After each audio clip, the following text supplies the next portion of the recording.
Buenos días, amados hermanos. El Señor les bendiga. Tal como lo dijo el hermano César, estamos cerrando hoy una serie que comprendió cuatro mensajes, 4 predicaciones, el llamado a servir. Y vemos en los domingos anteriores, conocimos la historia, o estuvieron los mensajes inspirados en la historia de 3 hombres tan humanos como nosotros, pero con la diferencia de que rindieron sus vidas al Señor, se dejaron usar por Él, impactaron a las personas de su época y hoy, prácticamente 3000 años después, siguen haciéndolo en nuestras vidas. Fueron 3 hombres, a mí me correspondió una mujer. La Biblia habla acerca de muchas mujeres.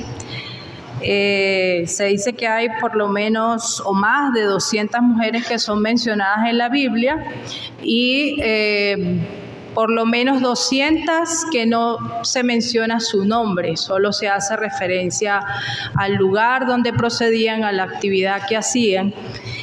Y podemos ver cómo el Señor, siempre que ha querido usarnos, no hace distinción entre si somos hombres o somos mujeres. Vamos a orar primeramente.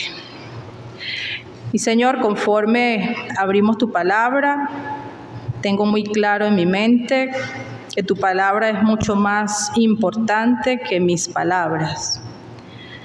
Esta es tu palabra, Señor, de la cual vamos a estudiar en esta mañana. La amamos, la honramos, la reverenciamos y temblamos ante ella. Te rogamos que tú nos hables a través de ella. Haz que esas palabras encuentren cabida en nuestros corazones y echen raíz y produzcan fruto para tu gloria. En el nombre de Jesús, amén. Ok, está la porción o el personaje de hoy narra su historia en el libro de los Jueces, en el capítulo 4. El libro de los Jueces narra la historia del pueblo de Israel. Una vez que muere Josué, ellos demandaron líder y el Señor fue levantando personajes que no eran personas jurisconsultas, eran simplemente líderes, algunos eran líderes militares, y para guiarlos, porque básicamente la vida del pueblo de Israel siempre estuvo llena de muchos conflictos. Yo los invito, vamos a estar leyendo desde el capítulo 4, versículo 1 hasta el 10. Dice así: después de la muerte de Ahot, los hijos de Israel volvieron a hacer lo malo ante los ojos de Jehová. Y Jehová los vendió en manos de Jabín, rey de Canaán, el cual reinó en Azor. Y el capitán de su ejército se llamaba Sísara, el cual habitaba en Haroset Goín. Entonces los hijos de Israel clamaron a Jehová, porque aquél tenía 900 carros herrados y había oprimido con crueldad a los hijos de Israel por 20 años. Gobernaba en aquel tiempo a Israel una mujer, Débora, profetisa, mujer de Lapidot, y acostumbraba sentarse bajo la palmera de Débora entre Ramá y Betel, en el monte de Efraín, y los hijos de Israel subían a ella a juicio. Y ella envió llamar a Barak, hijo de Abinoab, de Sedes de Neftalí, y le dijo: ¿No te ha mandado Jehová, Dios de Israel, diciendo: ve, junta a tu gente en el monte de Tabor y toma contigo 10,000 hombres de la tribu de Neftalí y de la tribu de Zabulón, y yo traeré hacia ti al arroyo de Sisón, a Sísara, capital del ejército de Javín, con sus carros y sus ejércitos, y los entregaré en tus manos? Barac le respondió: si tú fueres conmigo, yo iré, pero si no fueres conmigo, no iré. Ella dijo: iré contigo, mas no será tuya la gloria de la jornada que emprendes, porque en mano de mujer venderá Jehová a Sísara. Y levantándose Débora, fue con Barac a Cedes. Aquí nosotros podemos observar más o menos la historia familiar se repite. El pueblo de Israel pecaba, el Señor los castigaba, ellos clamaban al Señor, el Señor les levantaba un libertador, el libertador los libraba y inmediatamente o casi en el momento en que ese libertador moría, ellos volvían a hacer lo mismo. Era más o menos esa la secuencia. Claro está que no debemos ser tan críticos con el pueblo de Israel, porque si lo llevamos a nuestra propia vida, prácticamente nosotros hacemos lo mismo. Entonces, vamos a estudiar esta porción aplicándolo, por supuesto.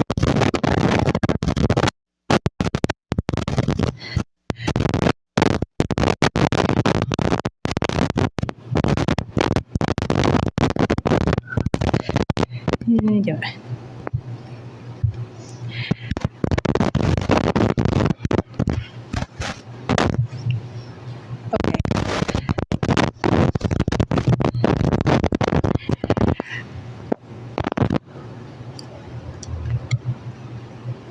Muy bien, nosotros podemos, basados en lo que leímos, ver cómo ninguno de los enemigos de Israel para el momento había sido tan fuerte y había tomado tanta posesión sobre el territorio, incluso durante tantos años, como lo había hecho Javín.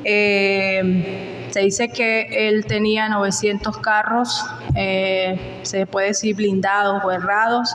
Israel no tenía ni siquiera lanzas ni espadas. Se dice que tenía un ejército de 10,000 soldados y el pueblo de Israel iba a enfrentarlos en la batalla con lo que el Señor había ordenado, que eran apenas 10,000 soldados. Entonces, ciertamente nosotros podemos destacar de esta situación con respecto a lo que ocurrió, que a pesar de esa diferencia, y sabemos y hemos visto en la Escritura cómo el Señor siempre obra de esa manera, lo hemos visto también en nuestras vidas, cuando Él también de lo imposible obra algún tipo de milagro. Un comentarista dice que en ese momento el problema de Israel no era militar, sino espiritual, y su necesidad real no era un fundidor de hierro, sino una fe viva en Dios. Si Israel confiaba en Dios, Él los libraría incluso de las situaciones más imposibles. Y para enseñarle esto, Dios no levantó a un guerrero como los jueces anteriores, ya habían habido 3 jueces, Débora era la 4ª, sino que escogió a una mujer para que fuera la libertadora de su pueblo. Ciertamente Débora no era cualquier mujer y fue seguramente por eso que Barac se negó a ir a la batalla. Algunos piensan que él era un guerrero tímido, pero lo más seguro es que él estaba consciente de que Débora hablaba con el Señor le hablaba a ella, y tenía la convicción de que con ella al frente de la batalla la victoria estaba ganada. El tema que queremos estudiar hoy tiene que ver con la sabiduría. Nosotros hemos hablado del llamado al servicio, con la obediencia, con la consagración, con la guía del Señor, y hoy veremos cómo es necesario para nosotros poder servirle la sabiduría, algo tan importante o vital. Podemos destacar 3 aspectos de Débora que seguramente nos hacían ver que ella era una mujer sabia. En primer lugar, tenía una profunda comunión con el Señor. El versículo 4 dice que ella era una profetisa. Ella es una de varias mujeres en la Biblia que se les menciona con el término de profetisa. Profetisa significa alguien que está entre Dios y el pueblo y alguien que le dice al pueblo lo que Dios ha hecho. En segundo lugar, ella estaba dedicada al servicio de Dios. En el versículo 5 vemos cómo Débora se sentaba allí en la palmera que llevaba su nombre para juzgar a los hijos de Israel, cada vez que ellos subían para consultarla. Por lo que seguramente ella estaba al tanto de todas las injusticias a las que los cananeos sometían a los israelitas. Y en tercer lugar, ella tenía confianza en la palabra de Dios, en la voluntad de Dios y en la manera de obrar de Dios. La Biblia dice que Débora había oído del Señor el mensaje de que debían ir y confrontar a aquellos que estaban trayendo el terror al pueblo, y para ella no había otra opción. Sabía que esto era lo que Dios le había llamado a hacer y que ella podía ser fuerte y valiente, por supuesto, en la fortaleza que infundía el Señor. Tengo que decirles qué pasó en el resto de la historia, no lo vamos a leer, yo solamente les voy a decir.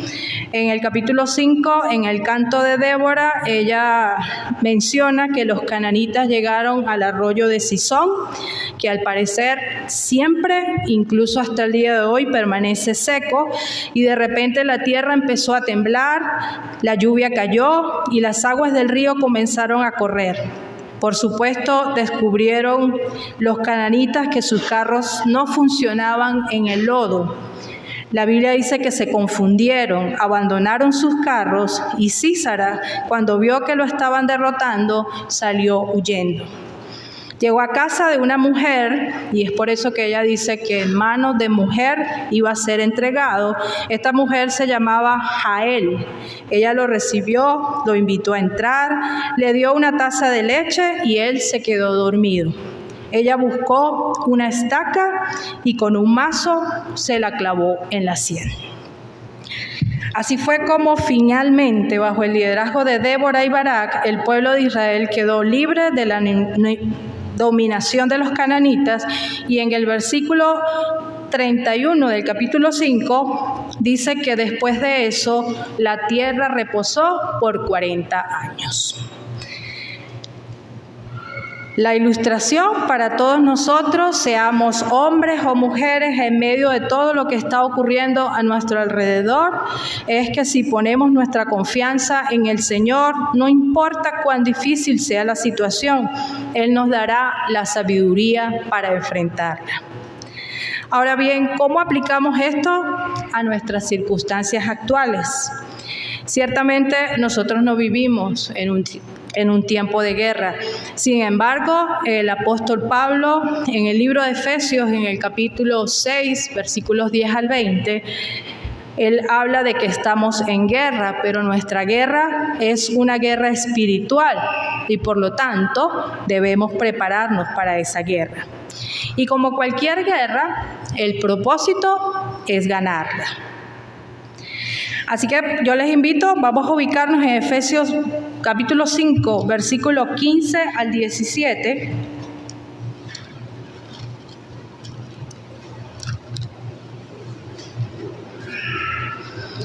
Y dice: mirad pues con diligencia cómo andéis, no como necios, sino como sabios, aprovechando bien el tiempo, porque los días son malos. Por lo tanto, no seáis insensatos, sino entendidos de cuál sea la voluntad del Señor. En este capítulo, en todo el capítulo 5, el apóstol Pablo nos dice cómo los creyentes debemos en andar. Él habla en una primera parte que debemos andar en amor, en luz, y cierra, o en la mitad del capítulo, habla de que debemos andar en sabiduría. ¿Y cómo se anda en sabiduría? Él dice que aprovechando el tiempo y conociendo la voluntad de Dios. Pablo nos habla de que debemos andar con los dos pies. Un pie que da un paso que dice no a la necedad, como dice el versículo 16, el 15, no como necios, y otro paso que dice sí a la sabiduría.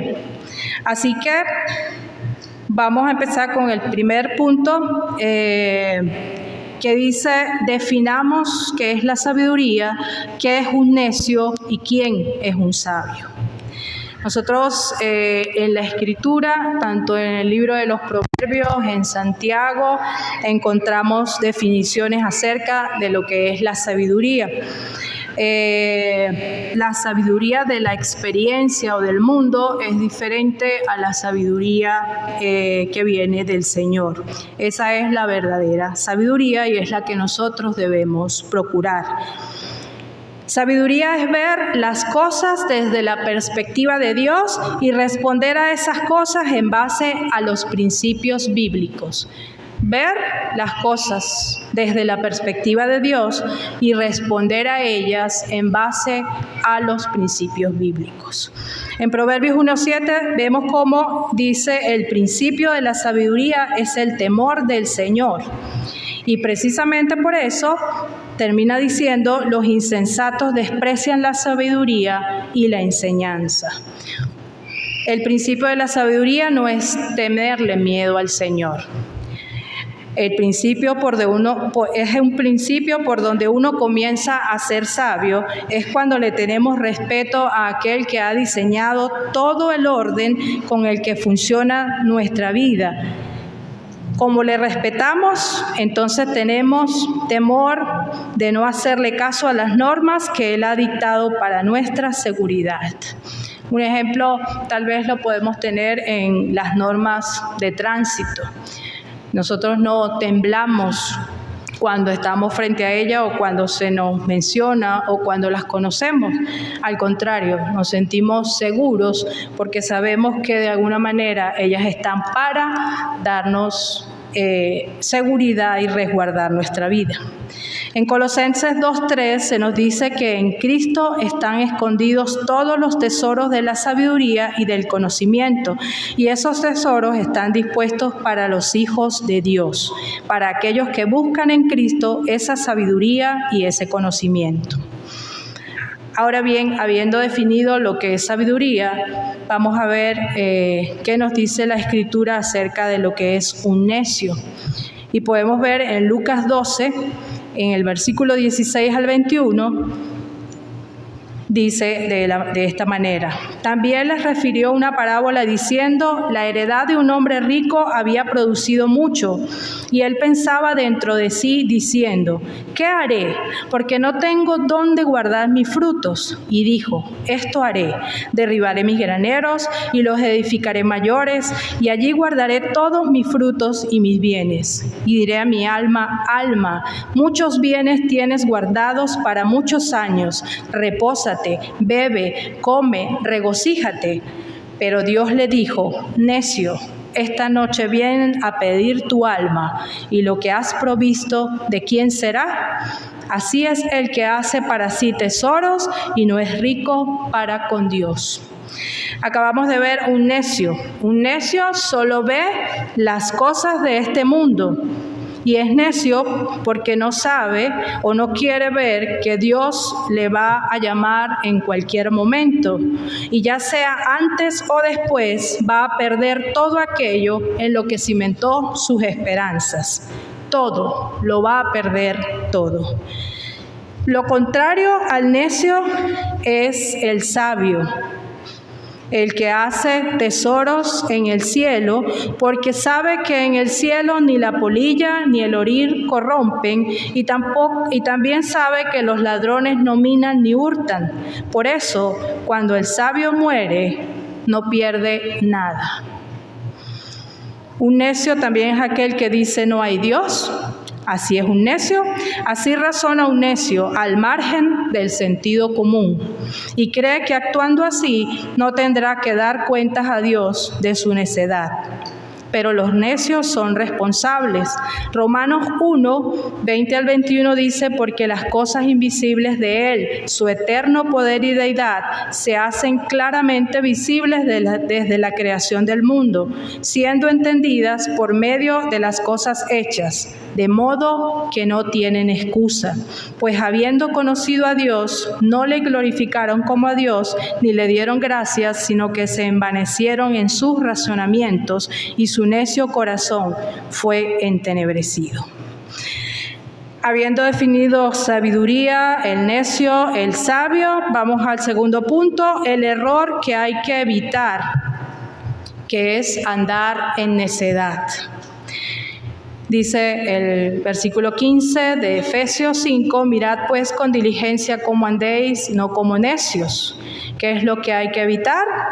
Debemos evitar andar como necios. Los cristianos ya hemos quedado claros, tenemos consciente de que existe Dios, de lo que el Señor hizo por nosotros, de cómo nos salvó, de cómo nos redimió y de qué es lo que Él espera acerca de nosotros. Sin embargo, no todos los días tenemos esto en cuenta y andamos a veces como necios. No damos el paso a la sabiduría, nos quedamos como en el medio. Y a ellos el apóstol Juan los llama, o la Biblia los menciona en Apocalipsis como los tibios, es decir, ya no hacemos las necedades, ya no negamos a Dios, pero tampoco avanzamos en la búsqueda del crecimiento y la sabiduría. Y vemos cómo el Señor le habla a la iglesia de la Odisea, que era una iglesia rica, en Apocalipsis 3, 14 al 22, y escribe el ángel de la iglesia en la Odisea, he aquí el amén, el testigo fiel y verdadero, el principio de la creación de Dios dice esto, yo conozco tus obras, que ni eres ni frío ni caliente, ojalá fueras frío o caliente, pero por cuanto eres tibio y no frío ni caliente, te vomitaré de mi boca, porque tú dices, yo soy rico y me he enriquecido y de ninguna cosa tengo necesidad y no sabes que tú eres un desventurado, miserable, pobre, ciego y desnudo. Por tanto, yo te aconsejo que de mí compres oro refinado en fuego para que seas rico, vestiduras blancas para vestirse y que no se descubra la vergüenza de tu desnudez y unge tus ojos con colirio para que vea.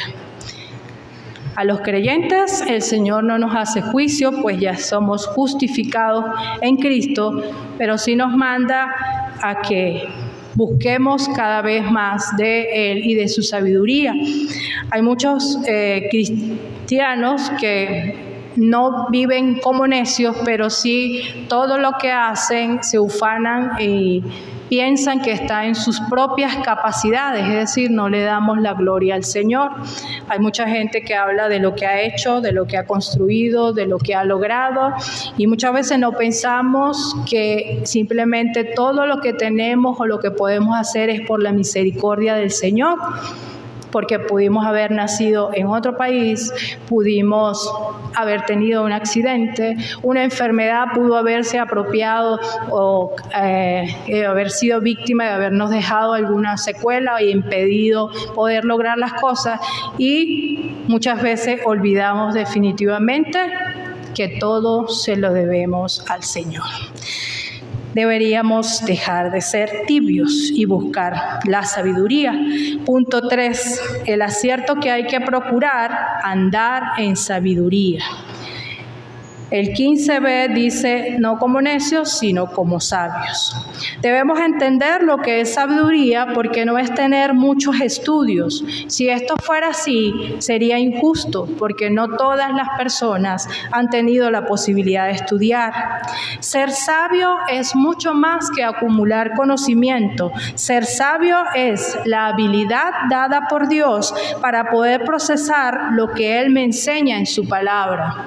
¿Para qué? Para aplicarla en todo donde debo y para resolver con la sabiduría que me da cualquier situación que se me presente en la vida cotidiana. Ese es el propósito con el que el Señor nos da la sabiduría. Una persona puede rebosar en conocimientos, pero el Señor puede no darle la habilidad para aplicarlos allí donde conviene.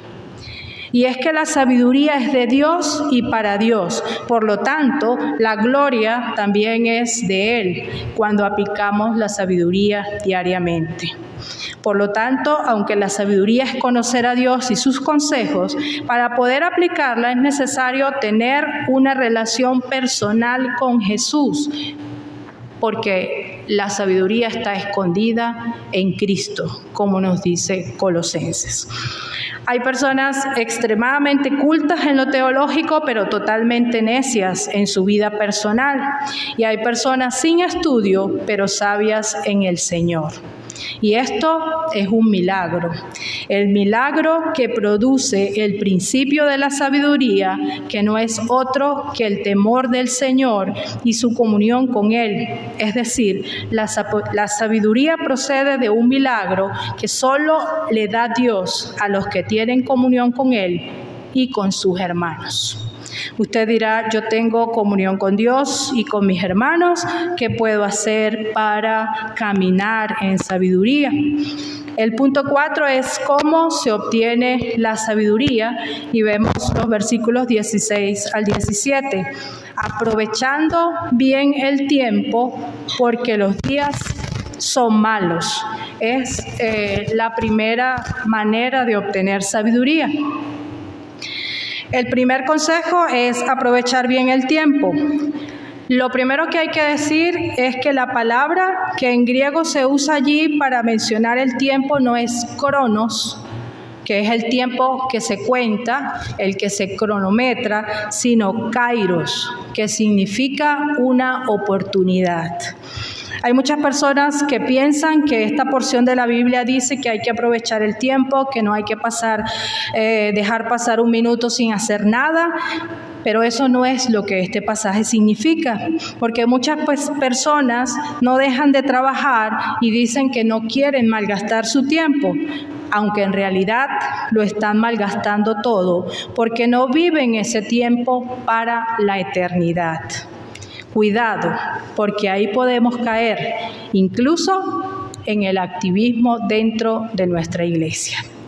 En Eclesiastés 1:3, el predicador dice que ¿qué provecho tiene al hombre que todo su trabajo con el que se afana debajo del sol? Y en los siguientes versículos explica que todo termina siendo un esfuerzo vacío que se lo lleva el viento. Ante esta cuestión, ¿cómo podemos responder? ¿Le podemos dar un mejor uso a este tiempo sin que la muerte desbarate todo el trabajo? Volvemos al significado de la palabra kairos. Esta palabra significa redimir el tiempo, pagar el precio por recuperar algo. Usted dirá, pero si Dios ya me regaló ese tiempo. Esto significará que debemos rescatar el tiempo perdido por medio de aprovechar las nuevas oportunidades que nos da. Nos preguntamos, ¿por qué debemos rescatar el tiempo? Y la respuesta está en la segunda parte del versículo 16, porque los días son malos. Es decir, nosotros vivimos en un mundo caído y los días y las múltiples circunstancias que ocurren son malos. Por eso debemos transformar esas circunstancias, rescatándolas para nuestro crecimiento y para la gloria del Señor. Esto es ser sabio. Otra forma de aprender a redimir el tiempo es pedirle al Señor que nos ayude. Debemos comenzar cada mañana encomendando nuestro día al Señor y pidiéndole que nos ayude a hacer algo ese día que tenga un valor eterno. Al comenzar nuestro día con la eternidad en mente, nos volvemos más conscientes de los impulsos espirituales en nuestros corazones, buscamos formas de honrar al Señor, de ayudar a otra persona, de utilizar nuestro tiempo de forma productiva. Y con la ayuda del Espíritu Santo podemos llevar cada situación a nuestro terreno para dominarla, para que no sea ella la que nos domine a nosotros, para dejar de hacer un drama por todo, para dejar de estar amargados, para dejar de estar tristes, para crecer de una vez, para que no sean las situaciones las que nos dominen, sino nosotros a ellas para la gloria de Dios.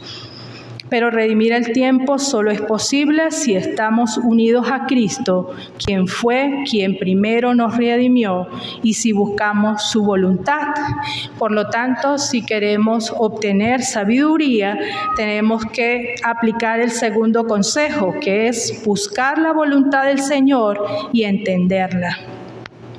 Un insensato es aquel que no redime el tiempo y por lo tanto no busca la voluntad de Dios para su vida. Un insensato es aquel que no quiere saber nada de lo que Dios quiere decirle a través de su palabra, del Espíritu Santo y de la Iglesia. Necesitamos algo más que buscar la voluntad de Dios para nuestra vida. Necesitamos entenderla.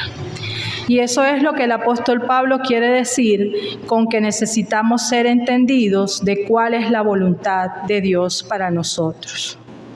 El cristiano es alguien que piensa, no solo lee la palabra de Dios, sino que piensa, medita en ella, extrae de ella las conclusiones diarias que son necesarias para poder caminar. ¿Por qué? Porque cada día trae su propio mal. Y estas conclusiones vienen dadas por leer, pero también por estar en comunión con Dios a través del Espíritu Santo, y esto es pensar para entender. El apóstol Pablo lo explica a Timoteo en 2 de Timoteo 2:7, y dice: considera lo que digo, y el Señor te dé entendimiento en todo. Pablo no le podía dar mayor explicación para que él lograra entender estas palabras. Eso solo se lo puede dar el Señor, se lo podía dar el Señor, y lo mismo ocurre con nosotros. Tenemos que meditar en su palabra, pero después tenemos que, en oración, pedirle al Señor que nos dé el entendimiento. La gran pregunta que debemos hacernos es: ¿quiero ser una persona sabia? Quiero ser un siervo sabio. Quiero servir al Señor con sabiduría. A los amigos que nos visitan, a los no creyentes, les digo, todo empieza con su relación con Dios por medio de su Hijo Jesucristo. Les invito a aprovechar la oportunidad, a redimir el tiempo y ser sabio para poner su vida en orden y dársela a Jesucristo. Deje que Él le perdone y le dé un nuevo comienzo. Si quiere ser una persona sabia para enfrentar las diferentes situaciones que la vida le da, debe seguir las enseñanzas de la palabra de Dios, y sé que Dios lo capacitará, lo fortalecerá y lo ayudará en toda circunstancia, como lo ha hecho con cada uno de nosotros. A mis amados hermanos, así como en los tiempos de Débora y de la ciudad de Éfeso, hoy vivimos en una época donde corremos el riesgo de distraernos en los afanes diarios y las cosas vanas que nos ofrece el mundo.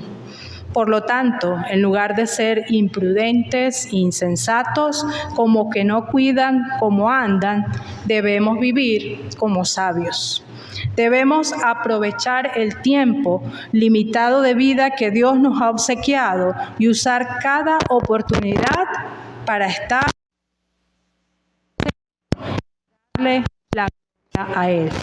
Es así como el Señor quiere que nosotros vivamos. Así que aprovechar el tiempo y seamos sabios. Dios les bendiga, mis hermanos.